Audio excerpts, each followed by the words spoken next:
नमो विष्णुपदाय कृष्णाय भूतले श्रीमते भक्तिवेदांत स्वामी के नामने नमस्ते सरस्वती देवी गौरवाणी प्रचारिणी निर्विशेष शून्यवादी पश्चादि श्री कृष्ण चैतन्य प्रभु नित्यानंद श्री अद्वैत गदाधर शिवसादि गौर।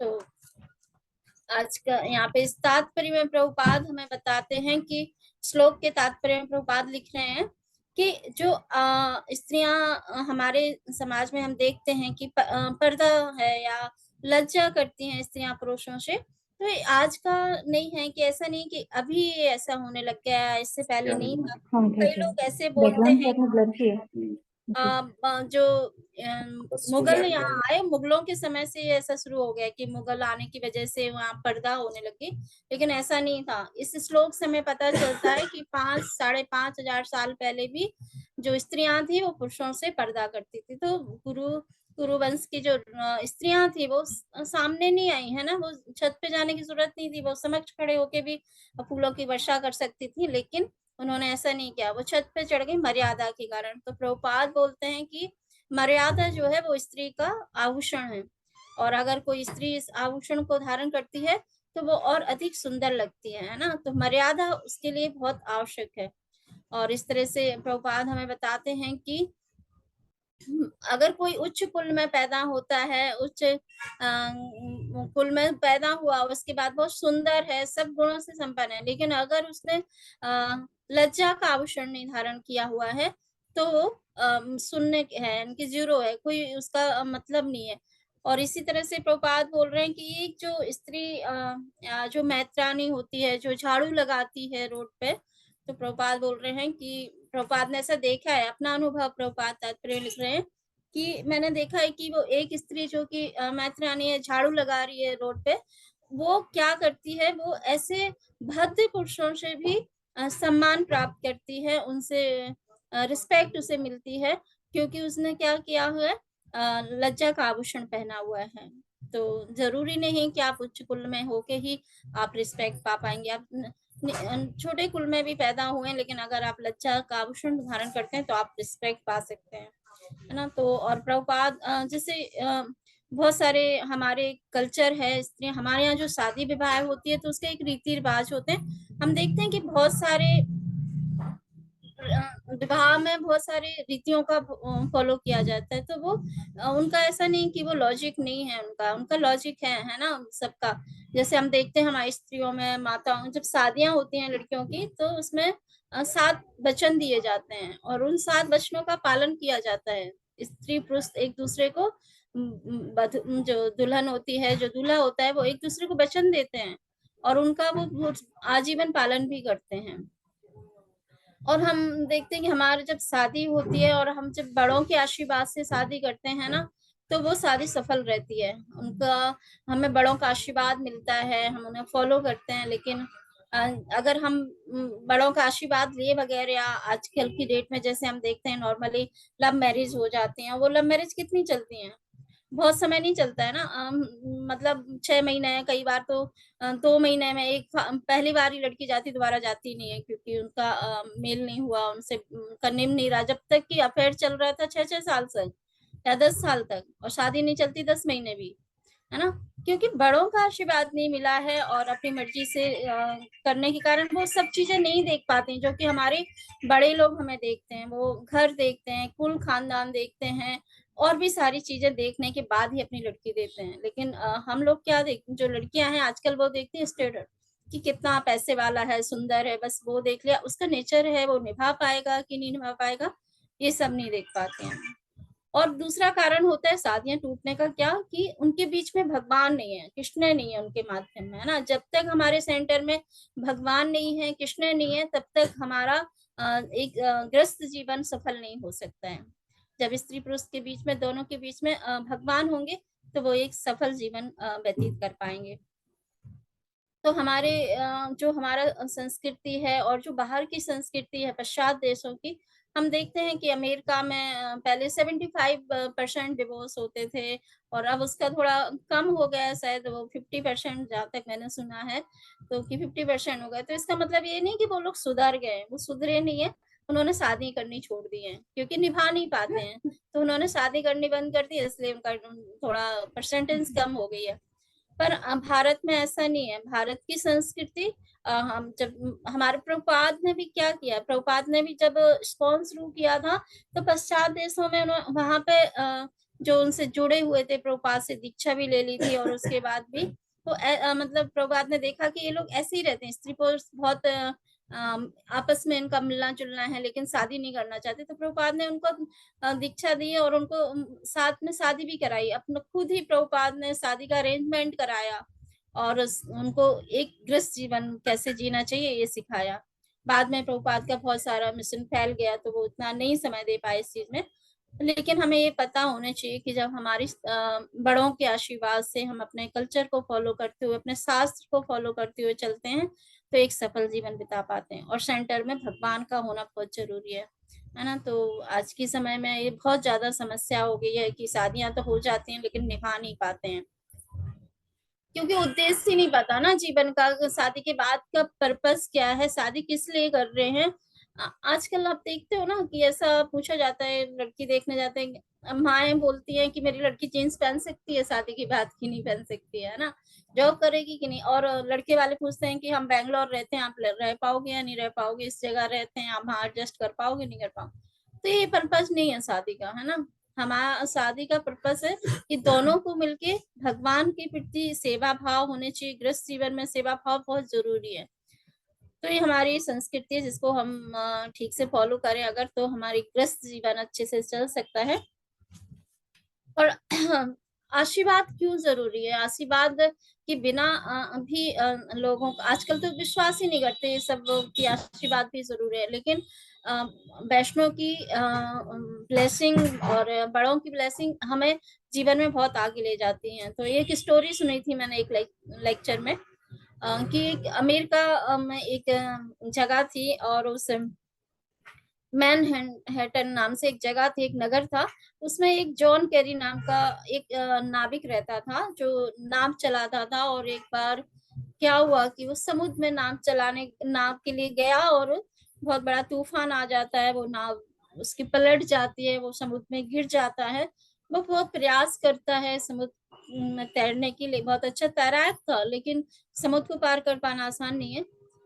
लेकिन वो देखता है कि एक बिल्डिंग है, एम्पायर स्टेट बिल्डिंग थी, और वो उसकी तरफ से एक रोशनी आ रही थी। उस रोशनी को वो देखता है और उसके अंदर एक एनर्जी आ जाती है और वो उसको तैरने लगता है। फिर हिम्मत हारता है, फिर उस एनर्जी को उस रोशनी को देखता है, वहां से उसे फिर एनर्जी मिलती है और वो फिर तैरने लगता है। तो ऐसे करके वो उस समुद्र को पार करने का प्रयास करता है और देखता है कि सामने से एक बॉल आ जाती है, उसको पकड़ लेता है और उसके सारे वो पार हो जाता है। कुछ दिन बाद वो जब ठीक होता है, हॉस्पिटल में एडमिट होकर अपने घर आता है, तो उसका एक दोस्त उससे मिलने आता है और उसको बताता है कि आज एक अजीब सी, जिस दिन तुम्हारे साथ एक घटना हुई ना, उस दिन मैं एम्पायर स्टेट बैंक के बिल्डिंग से करीब से जा रहा था और मैं कभी उस बिल्डिंग में नहीं गया, और उस दिन मेरी पत्नी ने मुझे बार बार बोला तो मैं उस बिल्डिंग में गया, और जब मैं उस बिल्डिंग से समुद्र की तरफ देख रहा था ना, तो मैं बार बार एक ही चीज बोल रहा था कि इस समुद्र को अगर कोई पार कर सकता है तो मेरा दोस्त कर सकता है। और मैं वहां से उसके लिए प्रार्थना कर रहा था कि मतलब मैं उसके बार बार ये बोल रहा था, नहीं नहीं मेरा दोस्त बहुत बलशाली है, उसका मुझसे बहुत प्रेम है और उस समुद्र को पार कर सकता है। पता नहीं क्यों मैं ऐसे बोल रहा था। और तो मतलब वो वहां से बोल रहा था तो उसे वहां एनर्जी बड़ी बात है, लेकिन ऐसा होता है। और जब कुछ दिन बाद उसके पास, जॉन केरी के पास एक लेटर आता है और उसमें लिखा होता है कि उसका एक दोस्त होता है चक्र, जो दूसरे नगर में रहता है, अमेरिका के दूसरे शहर में रहता है।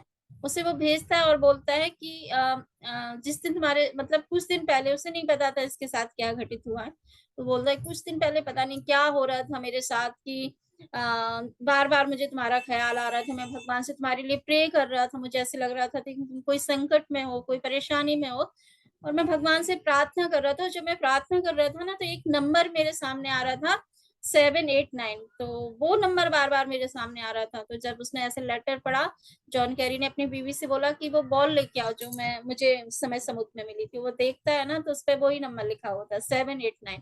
यानी कि वो वहां प्रार्थना कर रहा है, यहाँ पे उसका एक दोस्त प्रार्थना कर रहा है, और दोनों प्रार्थनाएं मिलकर उसको उस संकट से बचा ली। यानी कि एक साधारण दोस्त जो है, जो भक्ति से रिलेटेड नहीं है, कोई उसका इतना ब्लड का, जैसे हमारे माता पिता हैं तो हमारे कितने हितैषी होते हैं, हमारे बारे में कितनी चिंता करते हैं। तो अगर उसकी प्रार्थना, उसका आशीर्वाद उसे काम कर सकता है, तो हम सोच सकते हैं कि जब हमारे बड़े हमें आशीर्वाद देते हैं, जब हमें किसी वैष्णव से आशीर्वाद मिलता है, तो वो कितना काम करता होगा। तो हमें विश्वास होना चाहिए कि हम जब भी कोई कार्य करते हैं, इसलिए हमारे शास्त्रों में कहा गया ना, उठते साथ माता पिता के पैर छूने चाहिए, उन्हें प्रणाम करने चाहिए, क्योंकि उनसे हमें आशीर्वाद मिलता है। दूसरा, अब हम ये देखेंगे कि हम आदर्श महिला बन कैसे सकते हैं, या एक आदर्श परिवार की स्थापना कैसे कर सकते हैं। तो उसके लिए हमें क्या करना होगा, सबसे पहले उसमें हमें एक चीज चाहिए, हमारे अंदर पवित्रता होनी चाहिए। पवित्रता, पवित्रता बाहरी भी है और अंदरूनी भी है ना। ऐसे बाहर तौर पे हमें स्वच्छ कपड़े पहनने चाहिए, हमें सुबह स्नान करने चाहिए, अच्छे से बाल बनाने चाहिए। हमारा प्रभुपाद बोलते थे, फर्स्ट ड्रेसअप, दूसरा एड्रेस, यानी कि आप पहला ड्रेस आपकी अच्छी होनी चाहिए। कभी भी प्रभुपाद ने ऐसा नहीं कहा कि तुम्हारी धोती फटी हुई है, गंदी है, कोई बात नहीं, तुम प्रीचिंग करो। नहीं, प्रभुपाद है तुम्हारा तुम्हें अच्छे से दिखना है। इसलिए हम देखते हैं कि इस्कॉन में कोई दाढ़ी वाड़ी नहीं रखता है ना, क्लीन होते हैं, एकदम साफ सुथरे। और तो इस तरह से हमें बाहरी तौर पे तो सुंदर दिखना ही है, लेकिन हमारा अंदर से पवित्र होना बहुत जरूरी है। तो अंदर से पवित्र होने के लिए हमें क्या करना होगा, हम जैसे क्या सोचते हैं, हम जो सोचते हैं वो बोलते हैं, है ना। हम जो सोचेंगे वो बोलेंगे, जो बोलेंगे वो हम करेंगे भी, और जो हम करते हैं वो हमारा आदत बन जाती है, और जो हमारी आदत बन जाती है वो हमारा चरित्र बन जाता है। जो हमारा चरित्र बनता है फिर वो हमारी संस्कृति बन जाती है। तो हमें क्या बोलना है, क्या सोचना है, इस सोच समझ के करना चाहिए। तो हमें मतलब अंदर से पवित्र रहना है। और अंदर से पवित्र रहने के लिए हम देखते हैं कि आजकल का जो कल्चर है ना, वो स्त्रियों पुरुषों को बहुत मतलब हक करना, पुरुषों का स्त्रियों को और नॉर्मली हाथ मिलाना हो गया, या फिजिकली बहुत करीब आ जाते हैं, जबकि हमारे शास्त्र में ऐसा नहीं कहा गया है। हमें पुरुषों से, प्रभुपाद भी बोलते हैं कि जो है स्त्री और पुरुष का संग कैसा है, जैसे कि घी और या माखन या अग्नि का संग है। आप माखन को आप नवनीत जैसे बोलते हैं, उसको अगर आप अग्नि के पास ले जाएंगे तो पिघल जाएगा। तो स्त्री पुरुष का संग भी ऐसे ही है, अगर स्त्री पुरुष बहुत करीब आएंगे तो उनके अंदर वो पवित्रता नहीं रह पाएगी। तो अंदर से पवित्र रहना बहुत जरूरी है। और अंदर से पवित्र रहने के लिए हम किससे मिलते हैं, किससे हम सुन रहे हैं, और किसका संग कर रहे हैं, है ना। तो क्या देख रहे हैं, तो देखना बहुत जरूरी है। आप हर कुछ नहीं देखना चाहिए, हमें हर कुछ हमें सुनना नहीं चाहिए, हर किसी का संग नहीं करना चाहिए। हम देखते हैं अजामल की स्टोरी, है ना, आप लोगों ने बार बार सुना होगा श्रीमद् भागवतम में, कि अजामल जो था एक ब्राह्मण परिवार में पैदा हुआ था, एक अच्छे कुल में पैदा हुआ था, और वो उसका अच्छे से आचरण भक्ति भी कर रहा था वो। और लेकिन एक दिन उसने क्या किया, एक वैश्या को एक आदमी के साथ समागम करते हुए देख लिया, और बहुत देर तक देखता रहा, उसको देखता रहा। तो उसके चित्त में उस मतलब छवि बन गई, और वो उस भोग को भोगना चाहता था। तो क्या हुआ, अच्छा जीवन जी रहा था, गलत चीज देख ली, गलत आचरण बन गया। तो हम लोग भी फोन में कई बार क्या होते हैं, कुछ भी देखते हैं, है ना, कोई भी वीडियो आ गया, कुछ भी आ गया, वो हम देखने लगते हैं। तो हमें नहीं देखना, उससे हमें बचना है। दूसरा है कि हम किसका संग कर रहे हैं। संग बहुत जरूरी है, कि आप जैसे संग करोगे वैसे ही आपके अंदर आत्मा बनती है। तो बोलते हैं कि जो बादल की बूंद होती है ना, बारिश की जो बूंद आती है, अगर वो तवे पे गिर जाए तो क्या होता है, भाप बन के उड़ जाएगी। और लेकिन वो ही बूंद अगर जो है सीप के अंदर गिरती है, तो वो बूंद क्या होता है, उस मोती बन जाती है। क्या हुआ, संग ही तो हुआ। बूंद तो पानी की वो भी थी, पानी की वो भी थी, लेकिन उसने उसका संग किया तो वो भाप बन गई, और दूसरे ने सीप के अंदर चली गई, मोती बन गई। तो संग जीवन में बहुत जरूरी है। हम कैसे लोगों का संग कर रहे हैं। अगर आप एक शराबी का संग कोई कर लेना, तो बहुत जल्दी उसे आदत बन जाएगी। शायद वो पीता नहीं था, लेकिन वो पी रहा है तो वो, अरे यार पी लो, कुछ नहीं होता है, अरे ये तो बहुत अच्छा है, ये है वो है। मतलब ऐसी चीजें बोलेगा कि वो उसका संग कर ही लेगा। लेकिन दूसरी तरफ आप रास्ते में जा रहे हो, आपको कुछ ऐसे भक्त मिल जाते हैं, आपकी कोई फ्रेंड मिल जाती है जो कहेगी आप मंदिर जा रही हूँ, चलो ना मंदिर चलते हैं, तो आपका मन नहीं था लेकिन आप उसके संग आपको मिला और आप उसके साथ मंदिर आ गए, तो क्या होगा। और एक तरफ आपका ऐसा दोस्त मिल गया है जो शराबी है या जो फिल्म देखने जा रहा है, मूवी देखने जा रहा है, आपको फ्रेंड ने कहा चलो मैं मूवी देखने जा रही हूँ, आप भी मूवी, आपका मन नहीं था लेकिन आपका उसका संग मिला, आप मूवी देखने चले गए। तो जीवन में संग बहुत जरूरी है कि हम किसका संग करते हैं, तो हमें ध्यान रखना चाहिए कि हम हमें तो ये मौका मिला है कि हम भक्तों का संग कर सकें, भक्तों के साथ बैठ सकें, है ना। दूसरा, हम किसको सुनते हैं, आप जैसे सुनोगे वैसे ही आपका मन भी बनेगा, जैसे हम देखेंगे वैसे ही हमारी चेतना बनेगी। तो सुनना भी हर किसी से नहीं है, ऐसा हम यूट्यूब पे देखते हैं कि बहुत सारे लेक्चर आते हैं या बहुत सारी अलग अलग लोग छोटे छोटे वीडियो आजकल अपनी कहते लक्ष्मी कमाने के लिए भी कर रहे हो, कुछ भी डाल देते हैं। अब बहुत लोगों के सवाल होता है, अरे मैंने एक वीडियो देखा था उसमें तो ऐसे ही बोल रहे थे, उसमें तो ऐसे ही बोल रहे थे।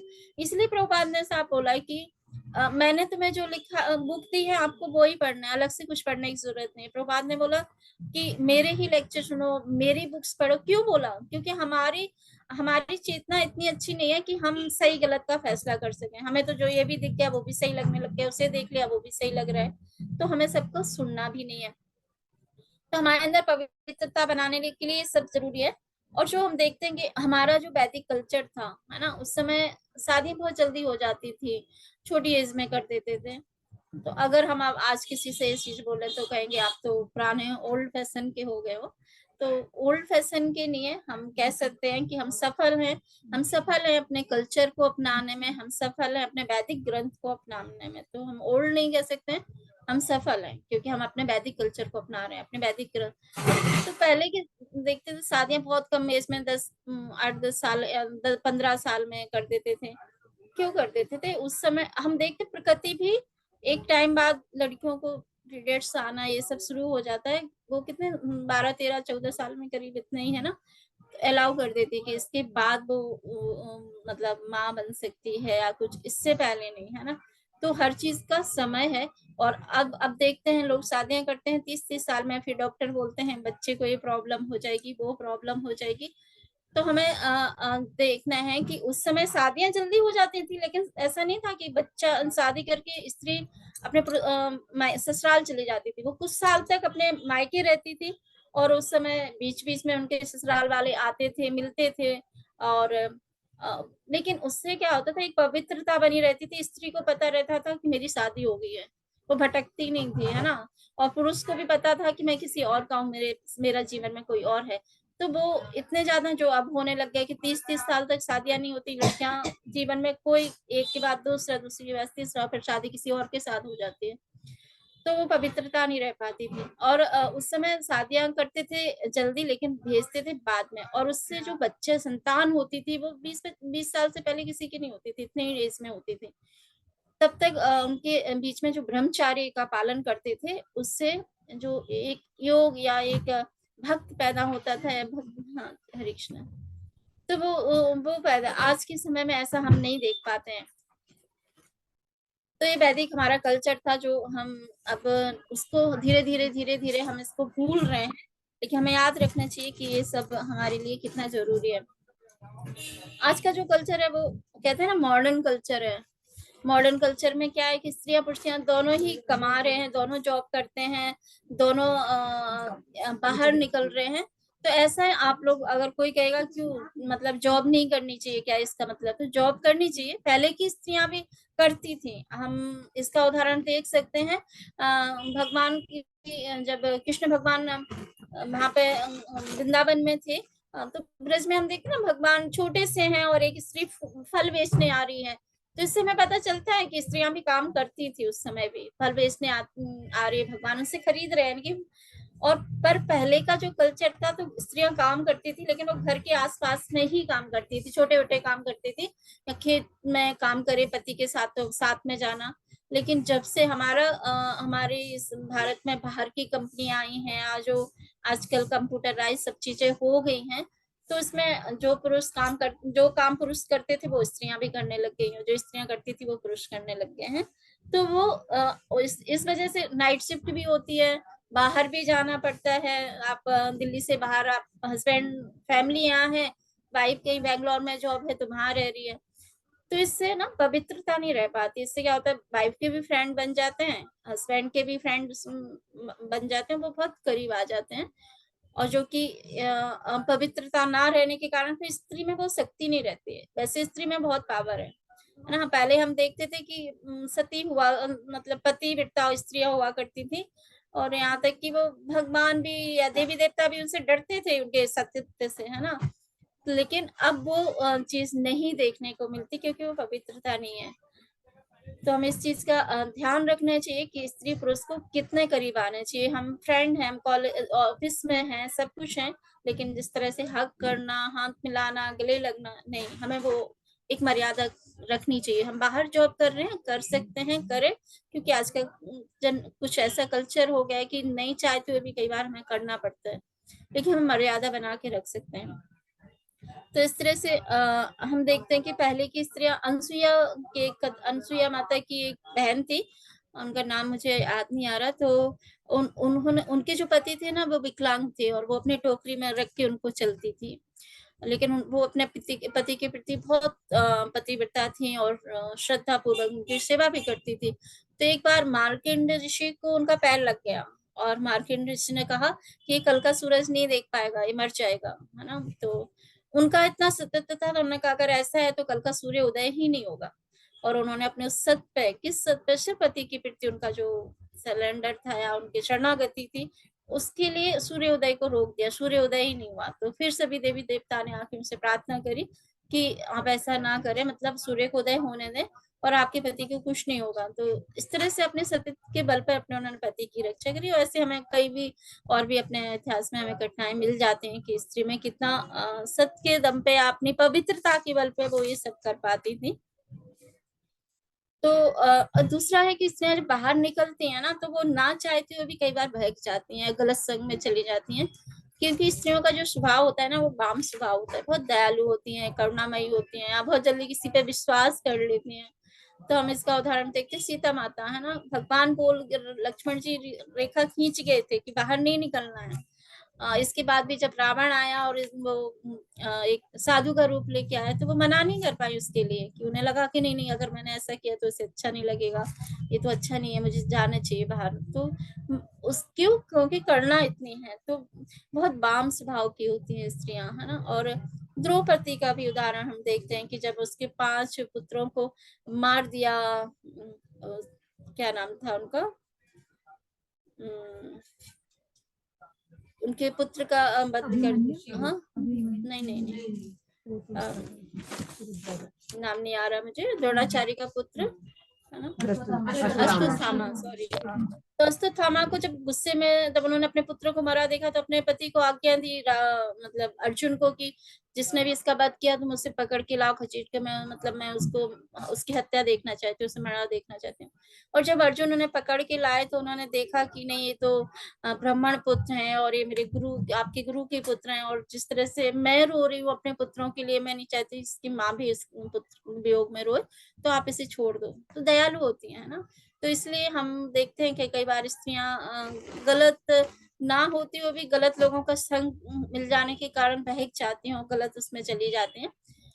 तो इसलिए बोला गया, मनुस्मृति में ये कहा गया है कि स्त्रियों को हमेशा किसी ना किसी के संरक्षण में रहना चाहिए, किसी आश्रय में रहना चाहिए, है ना। ऐसे जिस स्त्री जब छोटी होती तो अपने पिता पुत्री जो है, वो पिता उसकी केयर करता है, उसे अपने आश्रय में रखता है, संरक्षण चाहिए उसके लिए। थोड़ी बड़ी होती है तो भाई उसकी रक्षा करने लगता है, भाई उसकी देखभाल करता है। और शादी के बाद जो है उस पति के अंडर में होती है, पति के आश्रय में होती है, तो पति उसकी रक्षा करता है, और बाद में जो है उसका पुत्र उसकी रक्षा करता है।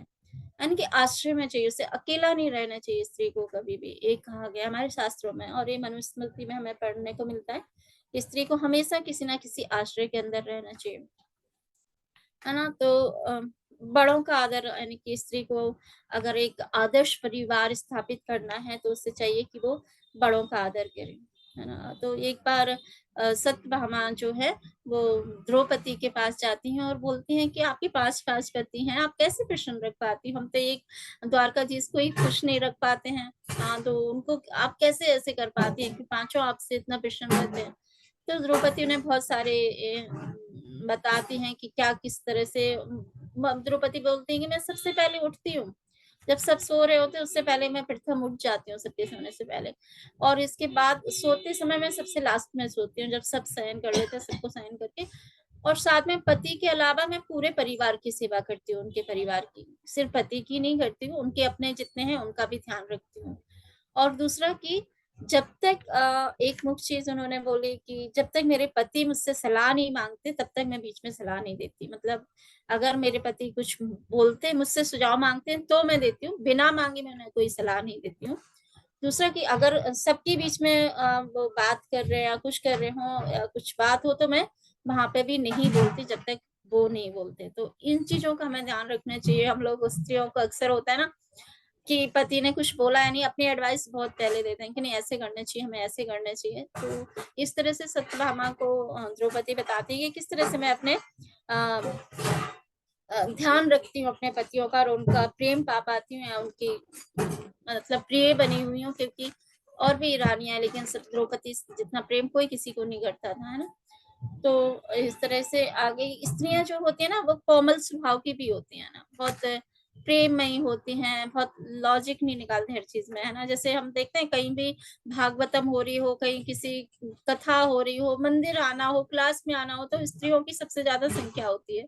पुरुष इतने जल्दी विश्वास नहीं करते कि इसको सुनना है या क्या जाना है या कुछ।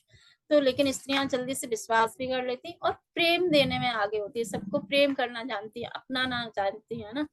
लेकिन पुरुष ऐसे नहीं होता, पुरुष के अंदर अहंकार ज्यादा होता है ना, झुकते नहीं है जल्दी से पुरुष, किसी के आगे सरेंडर करना नहीं आता। तो पुरुषों को क्योंकि और वो स्त्रियों को हमेशा ना हीरो बन के रहना चाहती हैं स्त्रियों के, कि मैं इनकी रक्षा करूंगा या मेरे अंडर में रहने चाहिए। दूसरा चीज उनके अंदर अहंकार होने के कारण वो कभी ये नहीं सुन पाते, सहन नहीं करते कि मेरी पत्नी मुझे एडवाइस करे या बहुत सलाह दे कि मैं कुछ करना चाहता था, पत्नी बोल रही है ऐसे करो, तो वो उतने जल्दी, कुछ पति तो मान जाते हैं, बहुत अच्छे भी होते हैं, लेकिन ज्यादातर जो स्वभाव होता है वो पति का, उनके अंदर अहंकार बहुत ज्यादा होता है। तो जो हमारा शरीर भी बना है, सूक्ष्म शरीर, वो भी अहंकार और मन और बुद्धि से ही बना है ना। तो उस अहंकार को हमें झुकाना सीखना है। और उस अहंकार को अगर हमने झुका लिया तो हम भगवान की सेवा कर पाएंगे या भगवान के प्राप्त कर पाएंगे। क्योंकि अगर भगवान को प्राप्त करना है ना तो हमें दो चीजें हमारे अंदर होनी बहुत जरूरी है। एक तो हम निस्वार्थ सेवा हम कर पाए, दूसरा हम मतलब स्वतंत्रता की भावना हमारे अंदर ना हो, शरणागति हो कि ठीक है मैं पति के अंडर हूँ और मैं पति के जैसा कहेंगे मुझे वैसा चलना है ना। पहले की स्त्रियां क्यों निभा लेती थी घर, क्यों नहीं टूटते थे, क्यों डिवोर्स जैसी कोई हमारे शास्त्र में कहीं वर्णन नहीं आता है कि डिवोर्स होते थे पहले। क्योंकि वो शरणागति होती थी, पति शराबी है, पति गालियां भी दे रहा है, तब भी पत्नी उस घर में स्त्रियां रहती थी, कभी छोड़ के नहीं जाती थी, निभा लेती थी बहुत अच्छे से। लेकिन अब वो चीज नहीं है ना। तो अगर हमारे हम इससे जो हमारा गृहस्थ जीवन है ना वो हमारा एक ट्रेनिंग है हमारे लिए। तो अगर हमारे अंदर अहंकार रहा ना तो हम भगवान की सेवा भी कभी नहीं कर पाएंगे। तो इस अहंकार को अगर हमें तोड़ना है, इस अहंकार को हमें झुकाना है, तो हमें पति की सेवा करनी है, पति के अंडर रहना। गृहस्थ जीवन में हमारी ट्रेनिंग हो रही है, हमें सोचना चाहिए। कई बार क्या होता है कि पति आपको बोल दे, जैसे मान लो हम भक्ति में आ गए, स्त्रियां बहुत जल्दी आ जाती है भक्ति में, माताएं जल्दी आ जाती हैं, पर हस्बैंड नहीं आ पाते हैं। तो आप अपने घर में, उन्होंने बोला कि मैं तो नॉनवेज खाऊंगा, मैं तो लहसुन प्याज खाऊंगा, तो जो माताएं होती वो कहती नहीं नहीं मैं तो भाई ये सब नहीं बनाऊंगी, अब तो मैं भक्ति में आऊंगी तो मैं नहीं करूंगी। नहीं, आपको ऐसे नहीं करना है। आपका पति जो बोल रहे हैं, आप नहीं खा रहे हो मत खाओ, आपको बना, अगर उनके लिए बनाना पड़ रहा है आप बनाइए, है ना। आप अगर उनसे बहस करेंगे, आर्ग्यूमेंट करेंगे तो कोई वो और जिद्दी हो जाएंगे, क्या कब से कौन जाने सीख के हो, बड़ा भक्ति कर रही हो, ये सब की करने की जरूरत नहीं है। और दूसरी तरफ आपने उनको जो बोला आप उन्हें कर रहे हो उनकी इच्छा के अनुसार, तो धीरे धीरे उनका आचरण आपका देख के, आपका बिहेव देख के वो भी चेंज हो जाएंगे। तो हमें ये चीज देखना। और हमें अगर हम पति के आगे झुकना सीख रहे हैं, यानी कि भगवान के आगे हम आराम से झुक पाएंगे अगर हमारी और दूसरा हम निस्वार्थ सेवा करते हैं। तो निस्वार्थ सेवा हम करते हैं अपने बच्चों के, अपने परिवार में हम सीखते हैं ना। शादी से पहले शायद हम इतना किसी के लिए एडजस्टमेंट नहीं करते हैं। शादी के बाद देखते हैं स्त्रियां कितना करने लगती हैं। मान लो कि आपको वृंदावन जाना है, आपको इस यात्रा में जाना है, आपके बच्चे का, जैसे अभी आपके बेटे का वो था, पेपर था, पढ़ाई थी, तो आपने क्या किया, आपने एडजस्ट किया ना कि नहीं नहीं मैं नहीं चाहूंगी क्योंकि उसके लिए बहुत जरूरी है। तो ये निस्वार्थ सेवा है। आप चाहते थे वहां जाना, लेकिन आपको बच्चे के लिए रुकना पड़ा। तो हम इस गृहस्थ जीवन में सीखते हैं ना। कई बार माताएं कुछ चीज बनाती हैं और सबको खिला देंगी, लास्ट में कोई चीज कम पड़ गई तो कहेंगी चलो कोई नहीं, है ना, मैं तो एडजस्ट कर लूंगी। शादी से पहले हम शायद इतना नहीं कर पाते। शादी के पहले तो हम भाई बहन हम लड़ बैठेंगे कि मुझे भी चाहिए भाई, नहीं हम शादी से पहले खाना बन रहा तो पहले मम्मा पहले हमें ही दे दो, हाँ हमें ही दे दो, है ना, पहले निकाल लेते थे। ये होता था। लेकिन ये हमारे अंदर चेंज आता है। वही लड़की होती है जो शादी के बाद कितना चेंज हो जाती है। तो ये जो गृहस्थ जीवन है ना, ये बहुत अच्छी ट्रेनिंग है हमारे लिए। और शरणागति भी हम यहीं से सीखते हैं। जब तक हम पति के अंदर अगर हम रह के शरण उनके अनुसार चल रहे हैं, उनके आगे हम अपना अहंकार नहीं दिखा रहे हैं, तो हम भगवान के आगे भी ये सब चीजें कर पाएंगे, है ना। तो कई लोग बोल सकते हैं कि भाई मैं क्यों झुकूं इतना पति के आगे, क्या जरूरत है कि मैं ही झुकूं, या वो ना करे या मैं ही करूं, तो मैं क्यों करूं। तो ठीक है, मत करो, क्योंकि अगर आप चाहते हो कि गोलोक धाम मुझे जाना है, तो ठीक है मैं तो करूंगी, क्योंकि इस जीवन में जितना सहना है सह लो, है ना।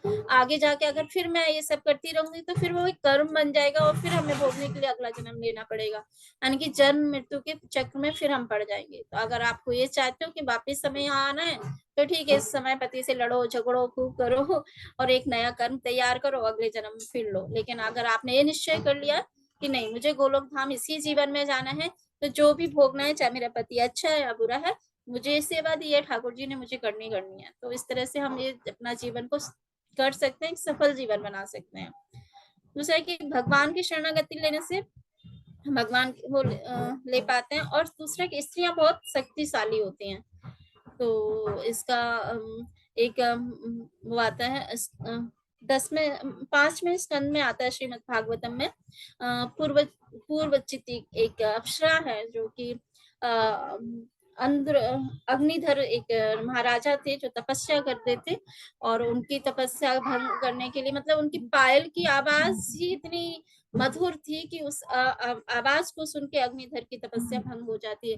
यानी कि इतना आकर्षण भी स्त्री के अंदर होता है कि वो किसी को भी रिझा सकती है, किसी की भी तपस्या भंग कर सकती है ना। और जैसे इसी तरह से हम देखते हैं देवहूति देवहूति इतनी सुंदर थी कि देवहूति एक बार अपने छत पर गेंद खेल रही थी, और गेंद खेलते खेलते एक जो है वहां से विश्वासु नाम का व्यक्ति वहां से निकलते हैं, उसे अपना आकाश मार्ग से निकल रहे होते, तो उनकी सुंदरता देख के वो वहां से गिर जाते हैं अपने से, तो आकाश से गिर जाते हैं। तो ये मतलब कहने का मतलब है कि स्त्रियां जो ये पुरुष को हम कभी ऐसे नहीं सोचते कोई पुरुष स्त्री गिर गई किसी पुरुष को देखे, ये स्त्रियों में नहीं होता, ये पुरुषों में होता है ना। और जो है हम स्त्रियां जो है हमारी बैकबोन भी होती हैं, है ना। कहा गया है कि स्त्रियां जो है जिस तरह से शरीर की रीढ़ की हड्डी हमारे शरीर के लिए बहुत आवश्यकता है, इस पे ही टिका हुआ है ना, तो उसी तरह से स्त्रियां जो है एक परिवार भी एक स्त्री पर टिका होता है ना। तो अगर ये रीढ़ की हड्डी आगे आगे फ्रंट में आगे तो कैसे लगेगी, वो सुंदरता बिगड़ जाएगी इस शरीर की, है ना। तो इसी तरह स्त्रियां पीछे पीछे बैक में रहती हैं, लेकिन वो घर की परिवार की रीढ़ की हड्डी होती है, नींव होती है वो, है ना, उसे संभालती हैं। तो हमें ये चीज करना है। और दूसरा एक हम इसमें सीख सकते हैं, हमें 4D के बारे में बताया कि किस तरह से अगर एक अच्छे से परिवार चलाना है, गृहस्थ जीवन चलाना है, तो हमें 4 चीजों को फॉलो करना चाहिए। एक तो है डिस्क्रिप्टिव, यानी कि डिस्क्रिप्टिव, दूसरा नॉर्मेटिव और प्रिस्क्रिप्टिव। यानी कि डिस्क्रिप्टिव बनना है, डिस्क्रिप्टिव मीन्स कि हमें पति, जैसे मैं माला कर रही हूँ, मुझे अच्छा लगता है माला करना, आप पति से आप कह सकते हो ठीक है, अगर आपको अच्छा लगता है आप भी कर सकते हैं, क्योंकि मुझे अच्छा लगता है, मुझे शांति मिलती है, भगवान हमारे परिवार की रक्षा करते हैं, इसलिए मैं करती हूँ, मैं माला मंदिर भी जाती हूँ, मुझे अच्छा लगता है, आप चलना चाहो तो चल सकते हैं। और दूसरा था नॉर्मेटिव, मतलब कि ऐसे आप पति को ऐसे बोलो कि आप ऐसे क्यों करते हो, आप लहसुन प्याज खाते हो, आप नॉन वेज खा रहे हो, आप मंदिर नहीं जाते हो, आप माला नहीं करते हो, ये तो बहुत गलत है, ऐसे नहीं करना चाहिए आपको। तो ये हो गया नॉर्मेटिव। तो एक स्त्री को तो नॉर्मेटिव नहीं होने चाहिए। और दूसरा होता है डिस्क्रिप्टिव, कि हम बोले आपको माला करनी चाहिए, आपको नॉनवेज छोड़ देना चाहिए। और या फिर हम कई बार होता है ना कि माताएं अपने जैसे खुद तो भक्ति में होती है, कई बार मंदिर आए, किसी को किसी से मिलवाया प्रभु जी से या माता जी से, और बोल देती हैं कि देखो ना माता जी, मेरे प्रभु जी तो माला ही नहीं करते, नॉनवेज खाते हैं, लहसुन प्याज खा रहे हैं, और मैं तो इतने अच्छे से कर रही हूँ। तो उस समय जब समझो आपके पति का क्या हाल होगा, वो करना भी चाहेगा तो कहेगा अच्छा सबके सामने मेरी बुराई कर रही हो तो अब मैं नहीं करूंगा, है ना। तो हमें ये नहीं करना, हमें क्या करना है, डिस्क्रिप्टिव होना है, कि हम पति को बोल सकते हैं ठीक है मुझे अच्छा लगता है, मैं कर रही हूँ, अगर आप चाहो तो आप भी कर सकते हैं, इससे हमें शांति मिलती है, हमारे घर की रक्षा होती है। तो इस तरह से हम अपने आचरण से उनको ला सकते हैं, जोर जबरदस्ती कभी उनसे हम नहीं कर सकते हैं। और दूसरा कि स्त्रियां कई बार लड़कियां शादी करती हैं, और शादी करके उन्हें उनका ये सोच होती है कि उन्हें शादी इसलिए करनी है कि वो खुश रहें, है ना। वो कहते हैं शादी करके मुझे खुशी मिलेगी, मैं शादी इसलिए करनी है। तो ऐसा नहीं है। अगर आप ये सोचो कि शादी के बाद मैं खुश रहूंगी, यानी कि मैं अभी दुखी हूँ और शादी के बाद खुश हो जाऊंगी, अगर आप दुखी हो तो सामने वाले को आप दुखी देने वाले हो, खुश नहीं देने वाले। हाँ, आप मैं बहुत खुश हूँ, मैं मेरा जीवन बहुत प्रसन्नता से भरा हुआ है, मेरे पास वो एनर्जी है या मेरे अंदर वो खुशी है कि मैं दूसरे को देना चाहती हूँ, इस भाव से अगर हम शादी करते हैं या लड़कियां शादी करती हैं, तो वो दूसरे परिवार में भी वो